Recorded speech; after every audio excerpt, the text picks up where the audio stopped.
You're very familiar with the TDS and the TCS tax deductions which happen.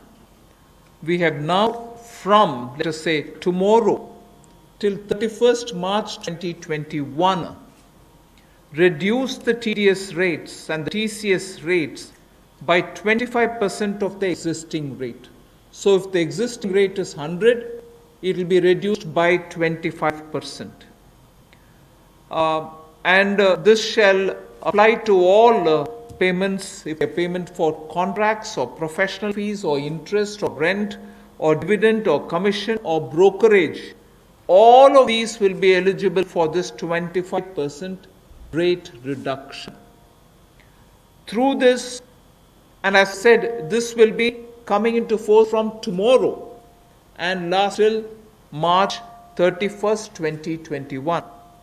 And this reduction we think will release nearly 50,000 crores in the hands of the people who otherwise would have paid it as TDS. This reduction alone is going to give 50,000 crores back to the people, in the sense it will be in their hands rather than coming in as payment of taxation.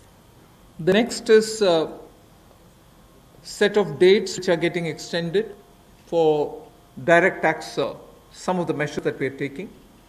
All pending refunds to charitable trusts and non-corporate businesses and professions, including that of proprietorship, partnership, LLP and cooperatives, shall be issued immediately. I did mention at the beginning that we have already refunded quite a lot of refunds which were either 5 lakh or lesser to individuals who waited for the refund for a long time, and through that nearly 14 lakh people had benefited.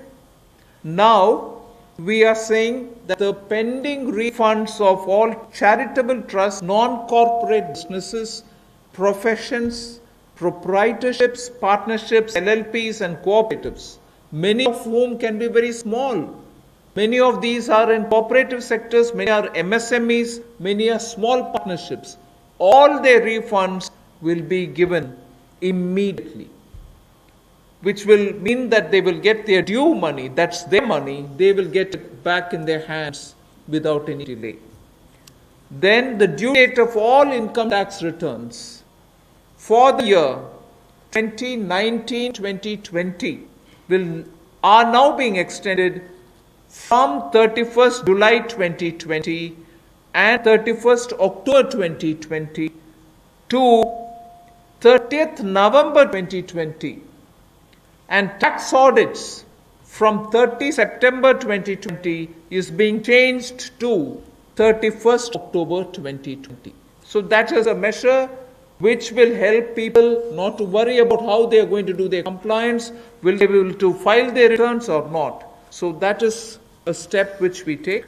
And the last one, which also is a taxation related measure, is the date of assessments getting barred, because assessment time gets barred with a certain date. We are conscious of it, we have taken cognizance of it. So we are saying date of assessment getting barred as on 30th September 2020 is now being extended to 31st December 2020. So 3 months extension is being given so that date of assessment doesn't get barred as of September 2020, it can wait till December 2020. And also, those getting barred on 31st March 2021, we are saying this in advance, those getting barred as of 31st March 2021 are being extended to 30th September 2021. They are clear now, again 6 months extension for those March. We are telling that in advance. 31st March 2021, which we are getting debarred, will now be moving over to 30th September 2021. And the last point that I would want to share with you all for this evening is, we've launched this Vivad Se Vishwas scheme for making payment, and there was a component you had to pay 10% extra if it is beyond certain date. Now, without any additional amount which is to be paid, in total, the whole Vivad Se Vishwas scheme is getting extended up to 31st December 2020. And for this extension, no extra payment is being asked. So the entire Vivad Se Vishwas moves over to 31st December 2020.